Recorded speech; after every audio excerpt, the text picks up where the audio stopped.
Bismillahirrahmanirrahim. Assalamualaikum warahmatullahi wabarakatuh.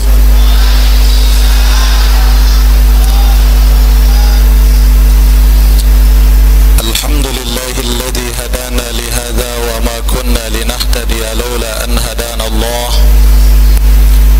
Asyhadu an la ilaha illallah wahdahu la syarika lah. Wa asyhadu anna sayyidana Muhammadan abduhu wa rasuluh. Allahumma salli ala sayyidina Muhammadin al-fatih lima ughliq wal khatim lima sabaq nasiril haqqi bil haqqi wal hadi ila siratikal mustaqim wa ala alihi haqqa qadrihi wa miqdarihi al-azim. Amma ba'du. Hadratul mukarramin, para muhibbin, para pecinta ilmu, para jamaah yang mudah-mudahan kita semua mendapatkan ilmu yang barakah. Mudah-mudahan Allah sehatkan jasmani dan rohani kita, serta mudah-mudahan Allah kumpulkan kita di dalam syurga bersama baginda Nabi besar kita Muhammad sallallahu alaihi wasallam. Amin ya rabbal alamin. Sallallahu ala Muhammad sallallahu alaihi wasallam. Sallallahu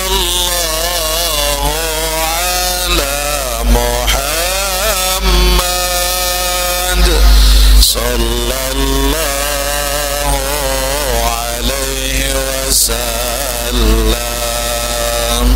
Ya Nabi salam,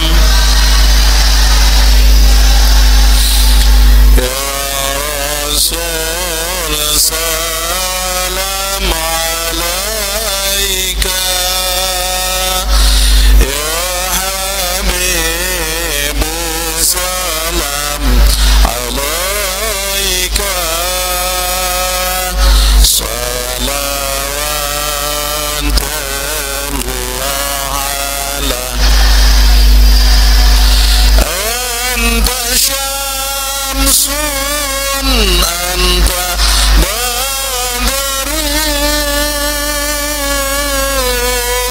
anta nurun fawqa nuri anta syamsun anta badrun anta nurun fawqa nuri anta iksir wa ghali anta misbahus suhuri. Sallallahu ala Muhammad sallallahu alaihi wasallam. Sallallahu ala Muhammad sallallahu alaihi.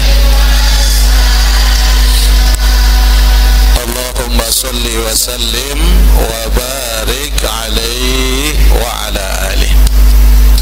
Bismillahirrahmanirrahim. Qala al-muhaddis rahimahullahu ta'ala wa nafa'ana wal muslimina bi'ulumihi fid darain amin.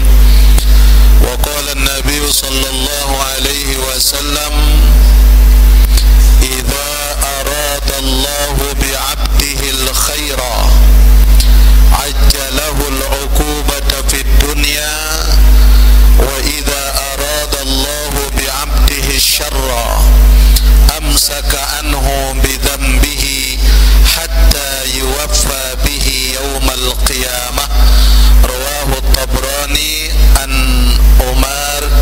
Yasir. Terriwayatkan bahwa baginda Nabi besar kita Muhammad sallallahu alaihi wasallam beliau bersabda, "Idza aradallahu bi'abdihil khaira." Apabila Allah menginginkan untuk menjadikan hambanya menjadi orang yang baik, ajjalahul uqubata fid dunya, maka Allah menyegerakan kesulitan-kesulitan hidupnya itu dikirimkan oleh Allah ke dunia. Jadi Bapak Ibu, di antara cara Allah mencintai kita yaitu dengan Allah banyak mengirimkan kepada kita cobaan dalam hidup kita. Ketika kita diberikan ujian hidup oleh Allah, ketika kita diberikan cobaan hidup oleh Allah, bukan berarti Allah benci dengan kita, tidak, tapi itu pertanda bahwa Allah akan menaikkan derajat kita. Amin.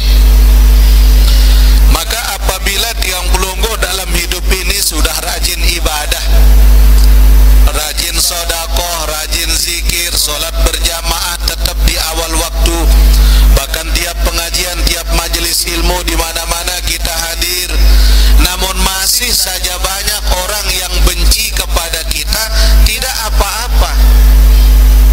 Karena memang ketika Allah menginginkan kita menjadi orang baik, dilatih hati kita oleh Allah. Dilatih untuk bagaimana?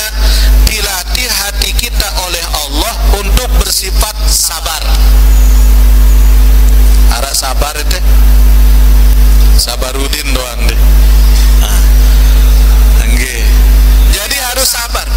Kita dilatih oleh Allah. Pertama yang dilatih itu sifat sabar. Yang kedua yang dilatih oleh Allah kepada kita itu sifat apa? Yang kedua tawakal. Apakah kita akan berserah kepada Allah ataukah kita akan menyerah dengan ujian hidup kita? Karena tidak ada dalam hidup ini orang yang tidak diuji oleh Allah. Ada tidak orang yang dalam hidup ini tidak pernah hidup susah? Ada hidup susah? Coba yang tidak pernah susah angkat tangan. Semua kita Bapak Ibu. Artinya apa? Pantas Nabi mengatakan ad-dunya darul imtihan. Dunia ini adalah tempat kita diuji oleh Allah. Bahagianya kapan? Hakikat bahagia itu nanti di akhirat. Makanya jamaah, ketika orang berbuat baik banyak cobaannya. Ketika kita baru berhijrah ingin jadi orang baik, kita baru berhijrah ingin jadi hamba yang dekat dengan Allah, ujiannya banyak. Ada doa ngongkat dengan sendiri teman. Rajin kita ada yang hina, taat kita belajar mengaji ada yang usil terus doang dalam hidup. Jadi kenapa demikian Bapak Ibu? Apabila Allah menghendaki kita akan jadi orang baik, maka Allah akan kirimkan bagi kita semua perjalanan hidup kita adalah kesulitan-kesulitan di dunia. Terkadang Bapak Ibu, contoh, kalau kita ingin makan permen, maka mesti permen itu dibungkus oleh bungkus yang begitu kuat dan sangat baik sekali cara membungkusnya. Susah untuk kita buka, baru akan bisa terbuka. Dikasih susah kita dulu. Kadang den bau kadu ima kita pakai gigi, kadang tak pakai gigi kita pakai pisau. Kenapa? Untuk mencari jalan agar bisa terbuka. Tapi ketika itu sudah bisa terbuka, maka barulah manisnya permen akan bisa kita nikmati.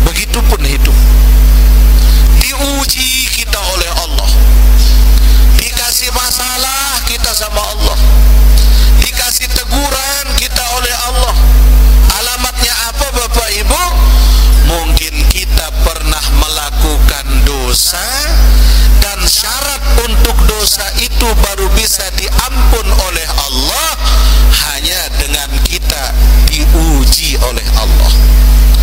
Makanya ketika kita dapat ujian hidup, jangan menyerah. Kita harus yakin kita punya Allah. Kita punya, ulang, saya punya Allah. Saya punya Allah. Ketika kita dapat masalah, berserahnya kemana? Ketika kita dapat masalah dalam hidup, kesulitan yang tidak ada putus-putusnya, bersandarnya kemana? Ketika kita sudah terpuruk, yang menolong kita siapa? Allah saja. Tapi saya punya saudara, Pak. Mohon maaf, kemampuan manusia terbatas, tapi kemampuan Allah segala-galanya. Lantas apakah nyocok ketika kita bersandar kepada manusia, kemudian manusia itu akan mampu menghilangkan kesusahan kita? Belum tentu, karena bisa jadi mereka pun juga sedang mengalami kesusahan yang belum bisa diselesaikan oleh mereka sendiri.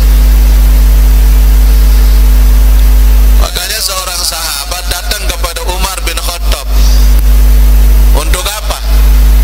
Untuk bercerita keluh kesah tentang istrinya yang begitu cerewet, Bapak. Cerewet lalu senina. Bahkan bani melawan suaminya. Ya Allah, tahun lawan semama. Mudahan nih bagi kembar di nara nih. Mudahan.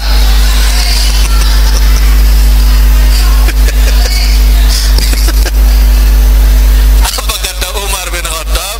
Ada sahabat mau datang ke Khalifah Umar. Wah, kalau begini masalahnya aku mesti lapor sama Khalifah. Datang ke Khalifah Umar bin Khattab.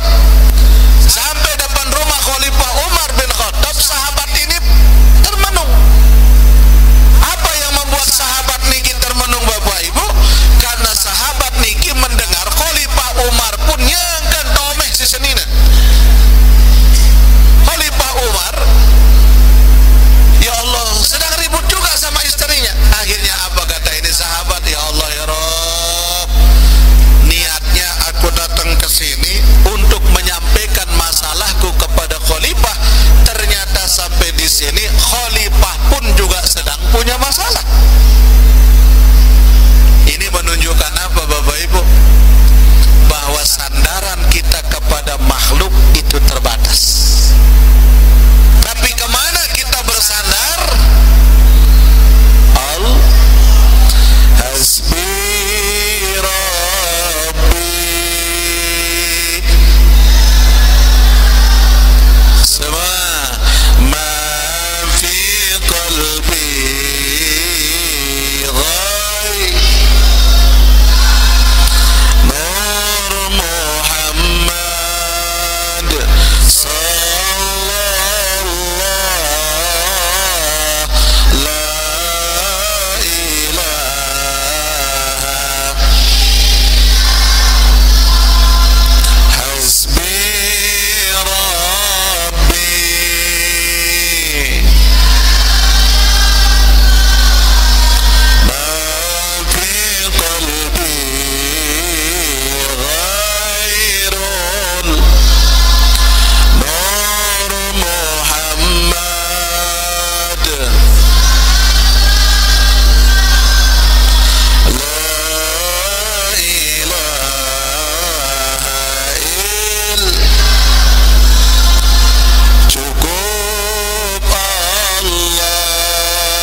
kesukaran, kesulitan di dunia ini, maka itu pertanda Allah cinta sama kita.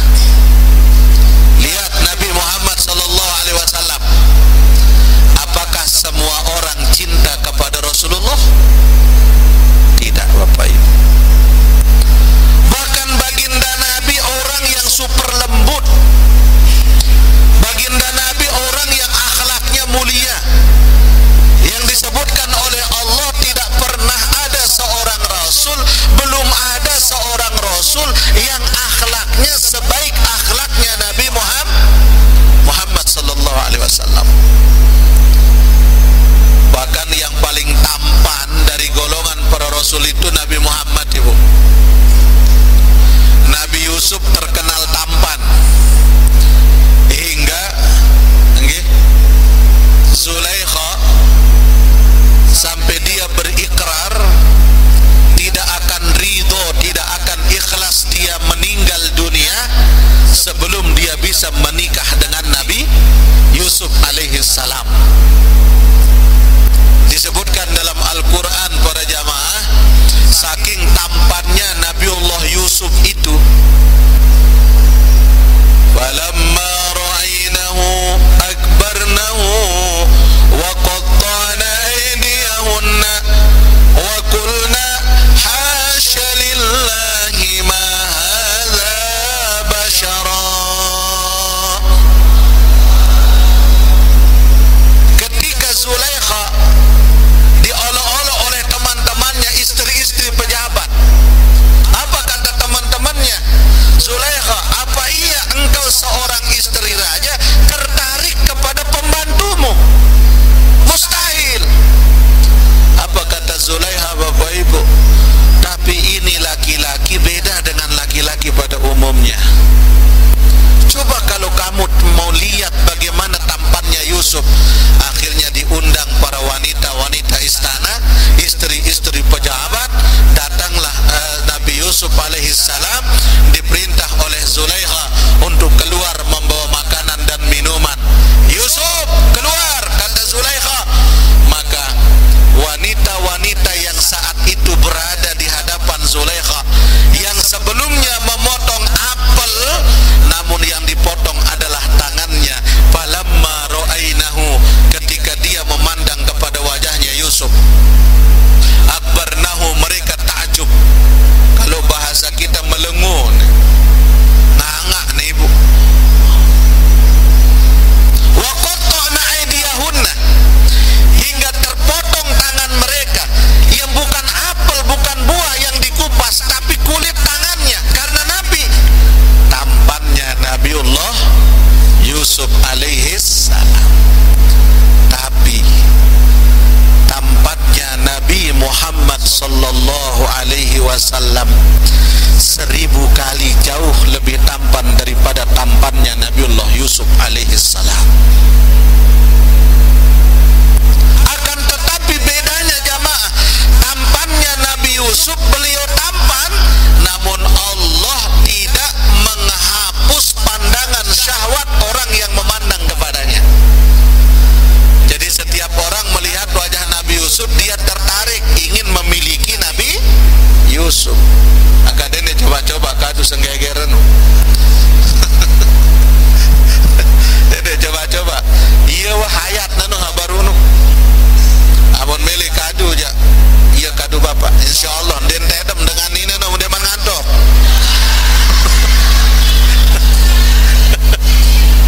Nggih. Masya Allah. Tapi kalau tampannya Nabi Muhammad sallallahu alaihi wasallam, ketampanan beliau 1000 kali tampannya Nabi Yusuf alaihi salam. Akan tetapi Allah tutup syahwat dan hati orang yang ingin memiliki Nabi Muhammad. Tampan Rasulullah. Tapi ketika orang ditanya bagaimana wajahnya Muhammad, ganteng.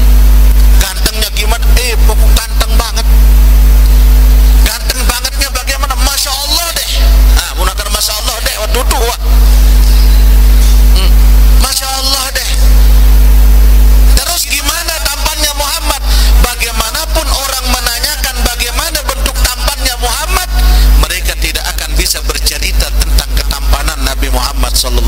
wasallam. Begitu bedanya Nabiullah Yusuf dengan Rasulullah. Beda Bapak Ibu.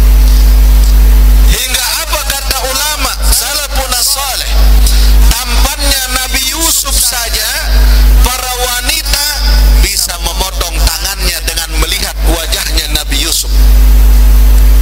Maka kata para sahabat dan kata para ulama, seandainya jikalau Sulaikha dan wanita-wanita yang lain melihat tampan yang luar biasa yang dimiliki oleh Nabi Muhammad sallallahu alaihi wasallam, maka bukan tangannya yang akan dipotong, namun hatinya yang akan dicabik-cabik karena mereka tidak akan memiliki Nabi Muhammad.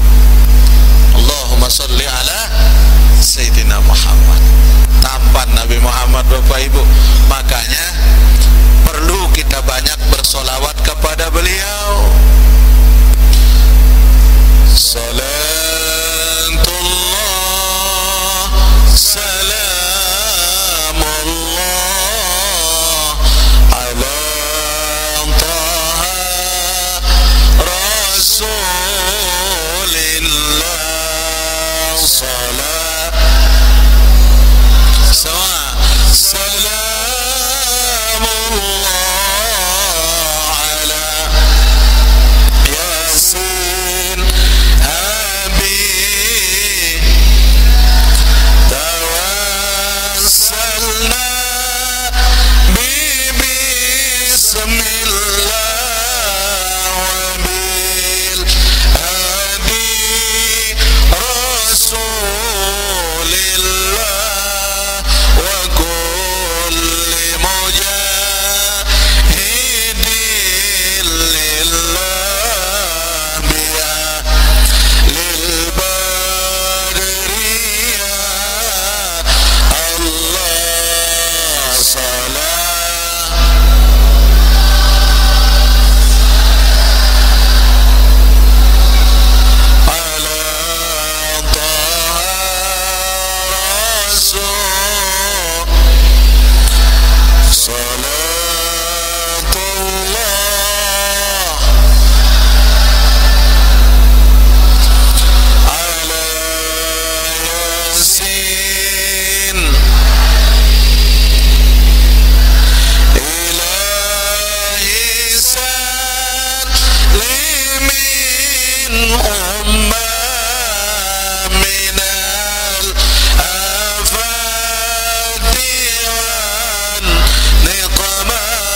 Auzubillah. Bapak Ibu yang dimuliakan Allah, perlu kita tanyakan diri kita, kira-kira hari ini amal apa yang sudah kita perbuat? Mana lebih baik amal baik dengan amal buruk yang kita lakukan hari ini? Tanyakan pada diri kita. Sejak kita bangun tidur tadi, sebelum waktu subuh, bangun tidurnya sebelum subuh apa sesudah subuh? Sebelum subuh apa sesudah subuh? Kalau bangun sesudah subuh, rugi kita. Apalagi yang paling tidak disukai oleh baginda Rasul, ketika kita tidur setelah sholat subuh. Lagu ya tuh main. Kita tertidur setelah sholat subuh. Maka kata ulama, orang-orang yang tertidur setelah sholat subuh, maka jatah rizkinya diambil oleh makhluk lain. Disitulah Allah menurunkan kesempurnaan rizki dalam hidup kita. Kapan? Setelah waktu subuh.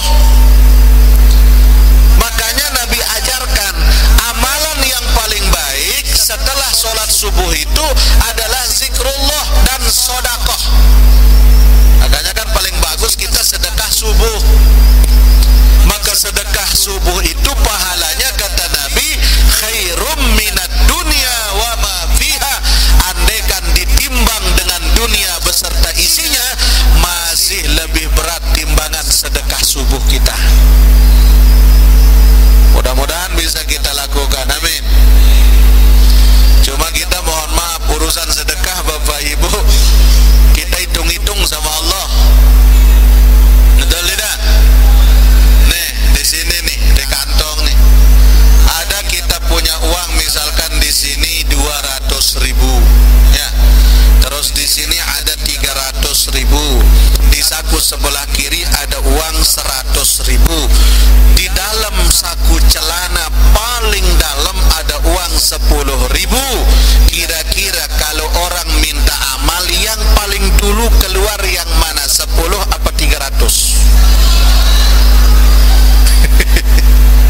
10 apa 300? Ya Allah. Padahal kita berdoa sama Allah, ya Allah masukkan aku ke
Na'udzubil. Makanya Bapak Ibu, kita mohon sama Allah, apa yang kita minta? Akhir hayat yang husnul khatimah, akhir hayat yang husnul. Ya Allah biha, ya Allah biha,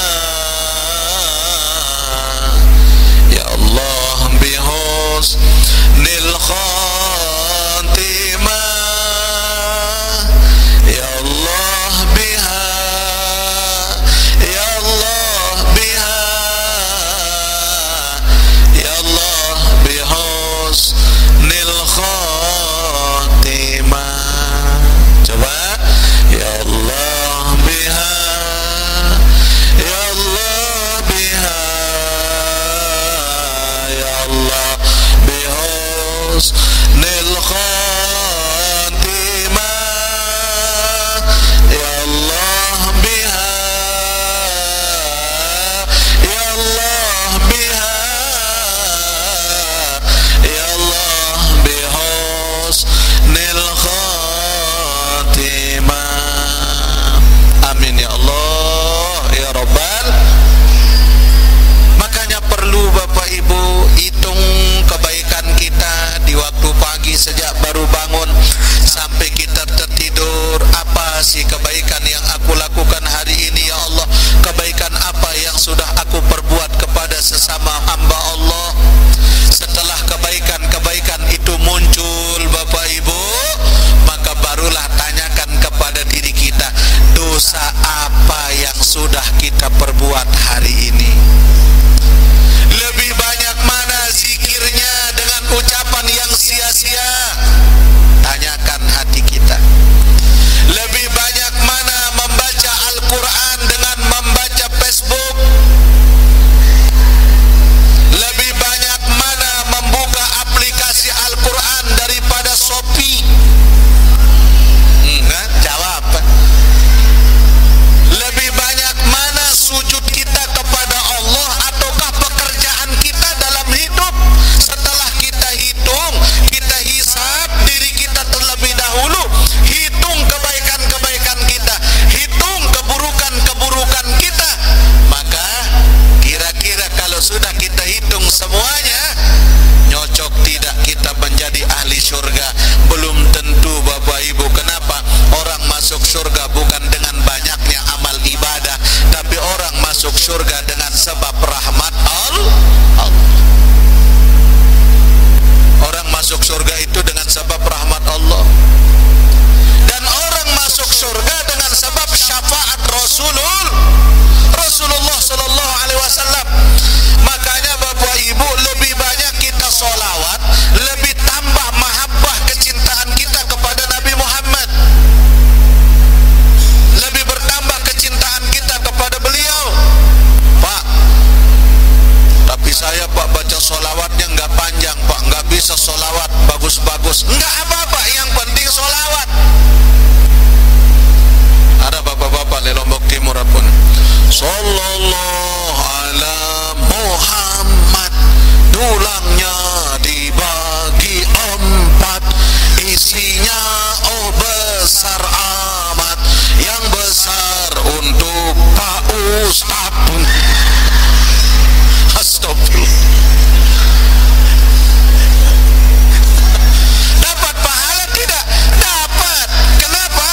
Awalnya Bu, sallallahu ala, itu dilihat oleh Allah.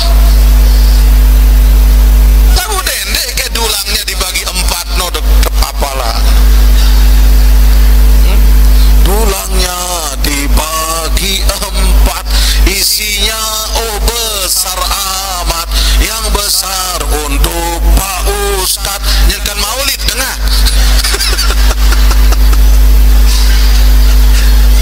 Astagfirullah. Jamaah rahimakumullah, kita cinta tidak sama Rasulullah? Cinta enggak sama Rasul? Bu,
surga.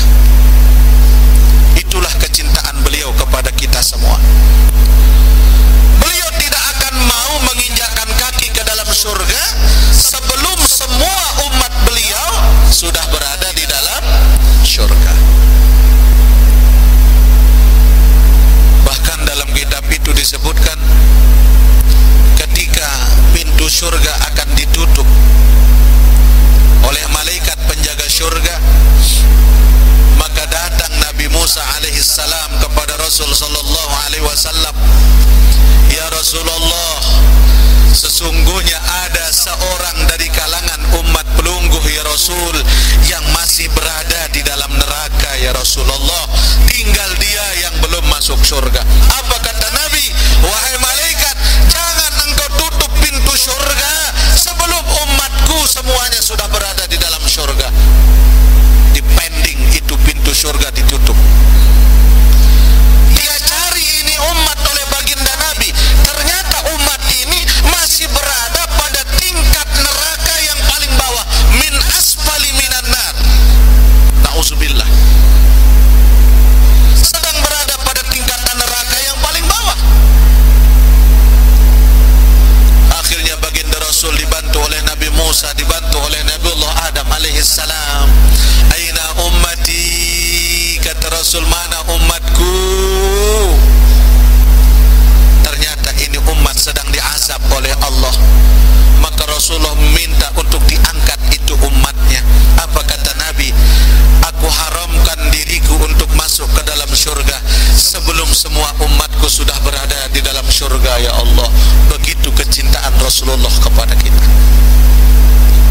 Maka dikala umat ini dimandikan di ma'ul hayat, pada air kehidupan, dimandikan oleh malaikat Allah, disucikan kembali jasadnya, diangkat oleh malaikat Allah subhanahu wa ta'ala. Begitu gelap wajahnya, begitu gelap wajah seorang umat niki. Pas ketika ditimbang amalnya, jauh lebih berat dosa-dosanya daripada kebaikannya. Timbangan sebelah kanan jauh di atas, sementara timbangan sebelah kiri, timbangan dosanya jauh di bawah, lebih berat daripada timbangan kebaikan.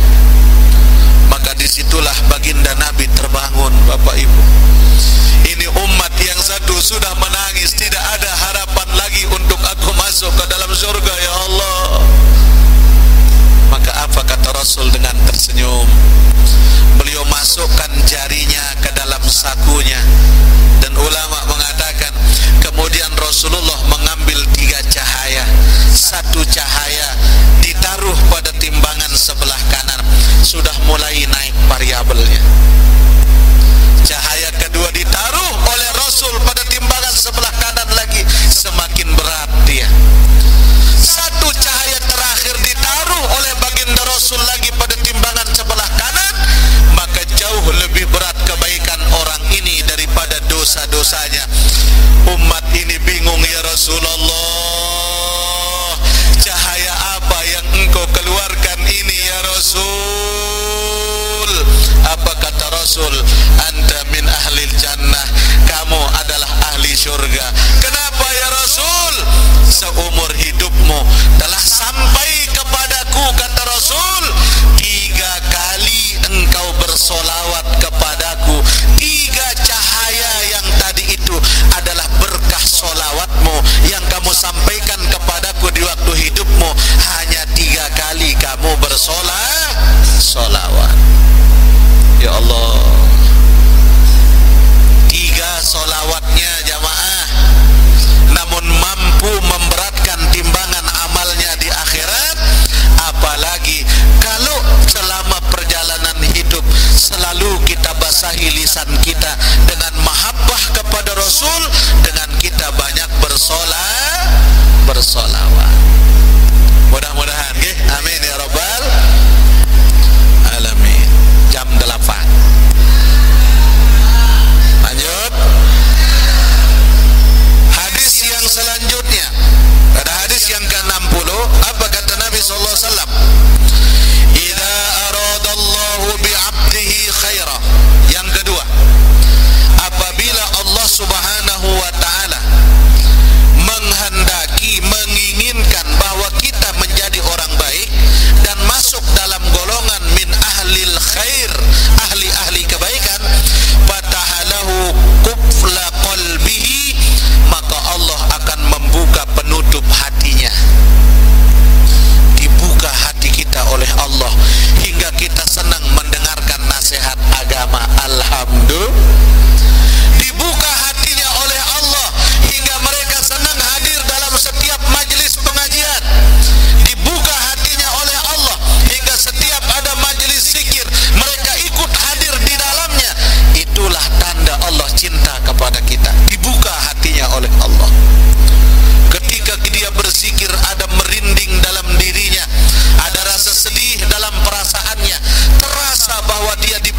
dosa telinga lain, dosa hidung pun juga lain, dosa lisan nih luwe lalu dosa nih.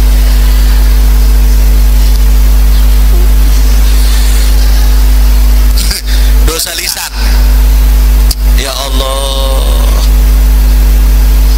yang paling bahaya nih dosa apa? Dosa hati. Makanya bahaya orang yang sedang sakit hati, orang yang dilanda dengan sifat hasad, orang yang dilanda dengan sifat dengki. Bahaya. Kenapa? Lebih jahat daripada Fir'aun.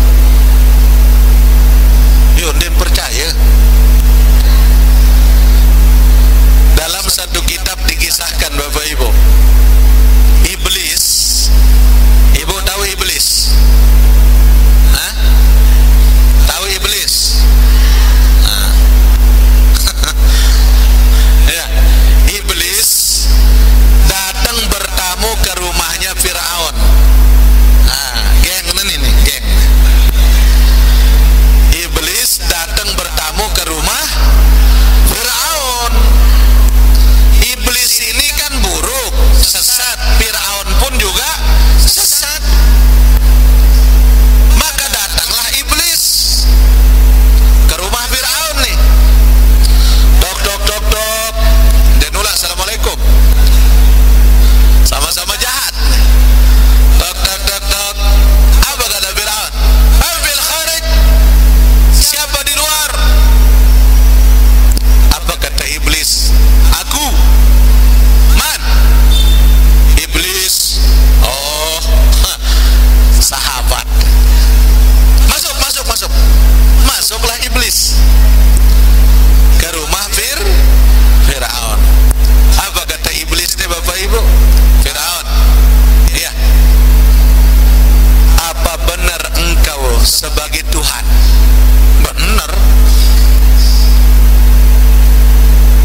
Aku, kata iblis, seumur hidupku tidak berani aku mengaku diriku menjadi Tuhan.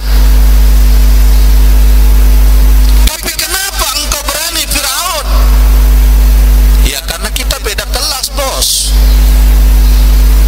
Oh gitu. Fir'aun, kalau memang Anda betul menjadi Tuhan, kata iblis, kenapa kamu tidak tahu kalau yang di luar itu saya?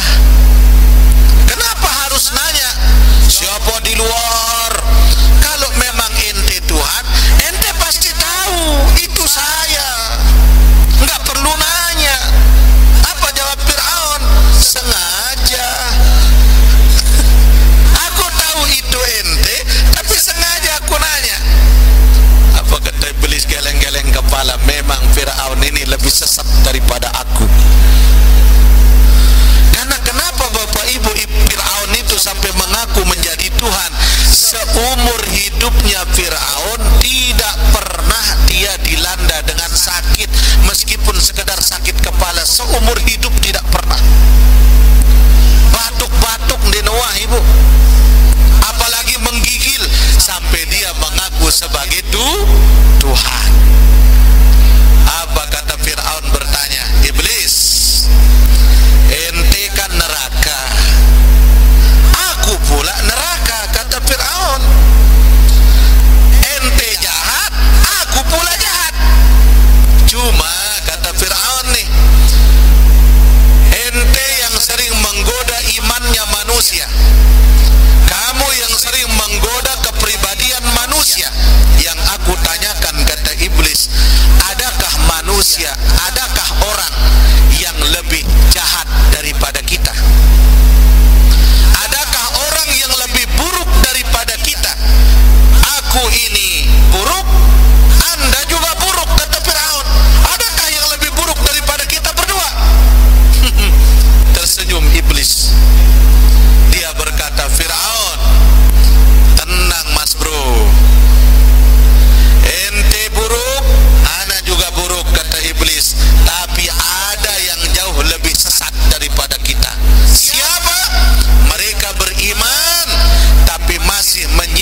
Na'udzu.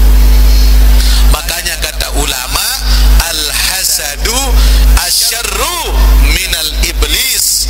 Orang yang hasad itu jauh lebih buruk daripada iblis. Na'udzu. Kenapa? Dengan adanya sifat hasad itu akan melahirkan dendam. Dari dendam akan ingin mematikan. Karena ingin mematikan, maka ingin berlaku sesuatu yang buruk kepada orang lain.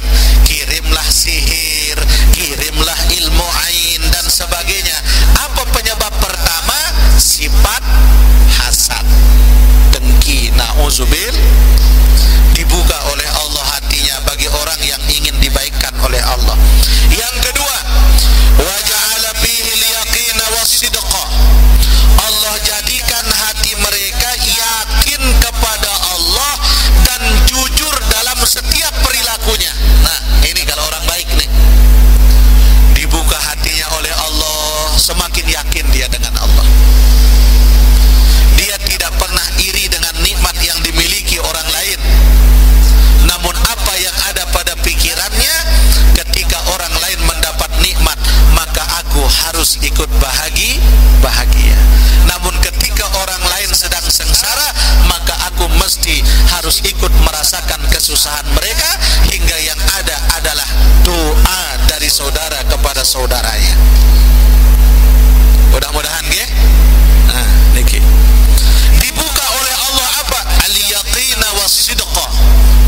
Keyakinan dalam hatinya tentang Allah, keyakinan tentang ketuhanannya Allah, maka lisannya dibimbing oleh Allah untuk banyak berzikir. Wa ja'ala qalbahu wa'iyan lima salaka fih. Dan Allah jadikan hatinya untuk memahami segala apa yang telah ditakdirkan oleh Allah kepadanya. Dia tidak pernah menyalahkan takdir Allah. Dia sakit, apa dalam hatinya? Alhamdulillah ya Allah, jadikan sakitku menjadi asbab penggugur dosa-dosaku ya Allah. Dia dapat nikmat, dia berkata apa? Alhamdulillah ya Allah, jadikan nikmat ini sebagai jalan ibadahku kepadamu ya Rabb. Itu. Nah ini alhamdulillah nih, ada bapak ibu jamaah kita yang menyumbangkan amal untuk pondok, untuk wakaf tanah, untuk pelebaran tanah pondok kita, dan untuk wakaf Al-Quran untuk Masjidil Haram. Okay? Wakaf Al-Quran untuk Masjidil Haram dari Ibu Sri. Nah mudah-mudahan keluarga yang dihajatkan, yang sudah meninggal dunia, diampun segala dosa-dosanya oleh Allah, diangkat derajatnya oleh Allah. Dan Ibu Sri sekeluarga, mudah-mudahan dimudahkan urusannya, Allah mengangkat derajatnya, dan Allah murahkan jalan rizkinya, dan kita semua yang hadir ini, amin ya rabbal alamin.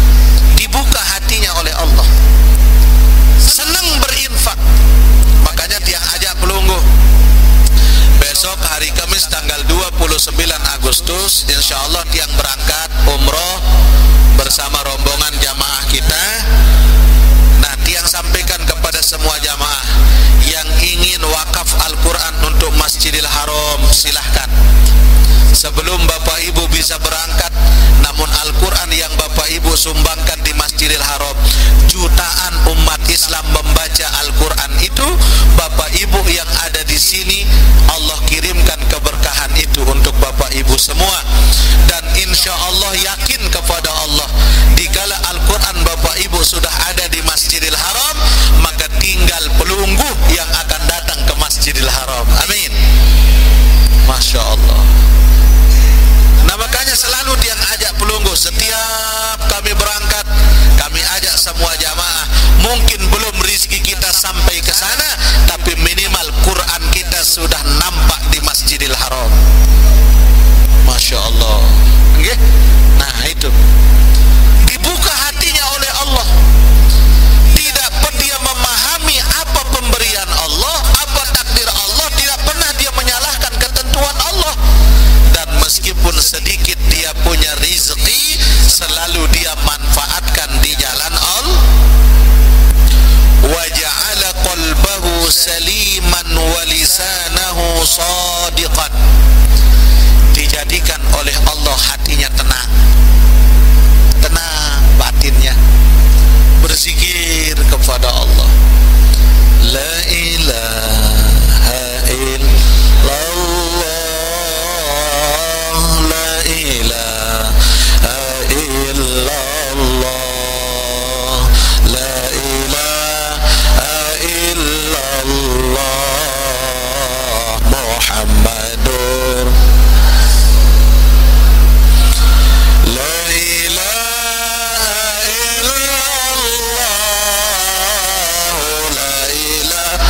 saliman, dijadikan hati mereka oleh Allah tenang, tentram. Kenapa? Karena ada Allah dalam qalbunya. Walisanahu sadiqan, setiap ucapannya selalu benar. Wa khaliqatahu mustaqimatan, wa ja'ala uzunahu sami'atan, wa ainahu basiratan, dijadikan oleh Allah dalam akhlak mereka, akhlaknya istiqamah, akhlaknya baik, ibadahnya baik, dan Allah jadikan pendengarannya senang mendengarkan yang baik, dan Allah jadikan penglihatannya senang melihat yang baik. Allah jaga mereka. Coba Bapak Ibu kita lihat, kita makin niki kan di bulan Agustus, kemerdekaan negara kita. Bapak Ibu tahu Jenderal Sudirman? Tahu? Kenal Bu? Belum kenalan? Jenderal Sudirman, beliau adalah seorang yang soleh, tidak pernah putus air wudhu beliau dalam setiap kehidupannya. Bahkan ketika batal wudhu, wudhu lagi, batal wudhu, wudhu lagi, batal wudhu, wudhu lagi. Kenapa? Allah jadikan mereka menjadi kekasih Allah karena keimanan dalam hatinya, hingga berjuang melawan penjajah. Kiai Hasyim Asy'ari, pendiri Nahdlatul Ulama, Kiai Haji Ahmad Dahlan, pendiri Muhammadiyah, semua ulama bersatu dengan santri. Apa yang diterapkan dalam diri mereka? Hubbul watan minal iman, cinta tanah air adalah bagian daripada iman. Ini yang ditanamkan dalam hati mereka, sehingga ketika berjuang untuk merebut kemerdekaan, termasuk mereka berjihad di jalan Allah. Maka kita merasakan nikmat kemerdekaan. Dalam lagu kebangsaan kita apa Bapak Ibu? Bangunlah jiwanya, bangunlah untuk Indonesia. Apel mau Ibu? Coba. Yang pertama rahasianya apa? Bangunlah jiwanya, baru bangunlah badannya. Berarti i'tikad yang pertama kali ditanamkan oleh pejuang kemerdekaan kita, i'tikad, keyakinan yang kuat, akidah ditanamkan. Maka setelah pembangunan jiwa, barulah pembangunan badan. Setelah imannya kuat, ditanamkan hubbul watan minal iman, cinta tanah air adalah bagian daripada iman. Maka ketika mereka berjuang membela tanah airnya, adalah termasuk berjuang di jalan Allah. Hingga keluarga kita, perjuang kita, pahlawan kita dulu merebut kemerdekaan, apa senjatanya Bapak Ibu? Bambu runcing. Coba, siapa berani taruhan bambu runcing menang lawan bom? Bambu runcing menang lawan tank. Ternyata diakui dalam pembukaan muqaddimah undang-undang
Sehingga alhamdulillah Bapak Ibu hadir dalam majelis malam hari ini adalah pertanda Allah menginginkan kita menjadi orang baik. Amin.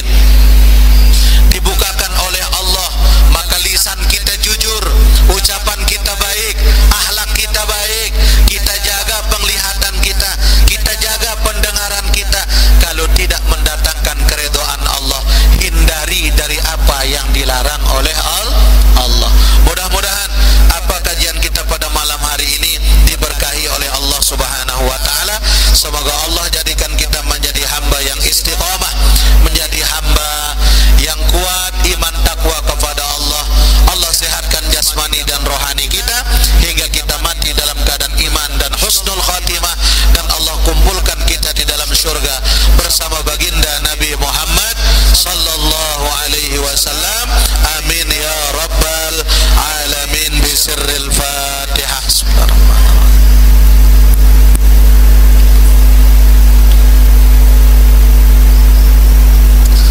Kita hadiahkan pahala Fatihah kepada jamaah kita yang menyumbangkan rezekinya untuk wakaf Quran di Masjidil Haram.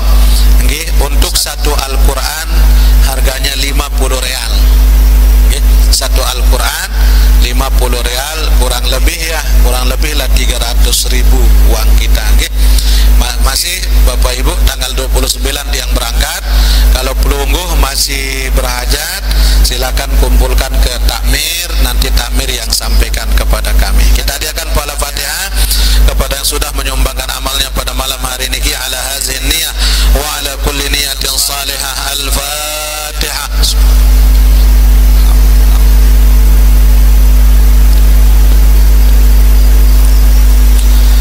Bismillahirrahmanirrahim. Alhamdulillahi rabbil alamin. Assalatu wassalamu ala asyrafil anbiya'i wal mursalin sayyidina Muhammad wa ala alihi wa sahbihi ajma'in. Allahumma arzuqna al-ilma was-sidqa wal yaqin wal amal al-ikhlas wal istiqamah wa husnul khatimah bijahi sayyidina Muhammadin sallallahu alaihi wasallam. Allahumma faqihna fid din wa 'allimna at-ta'wil warzuqna fahmal mursalin wa alhiqna bis salihin. Allahumma inna nas'aluka ridhaka wal jannah wa na'udzu bika min sakhatika wan nar. Allahumma innaka 'afuwun karim tuhibbul 'afwa fa'fu anna ya karim. Rabbana atina fid dunya hasanah wa fil akhirati hasanatan wa qina 'adzaban nar. Wa sallallahu ala sayyidina Muhammadin wa ala alihi wa sahbihi wa sallam. Walhamdulillahi rabbil alamin. Al-Fatihah.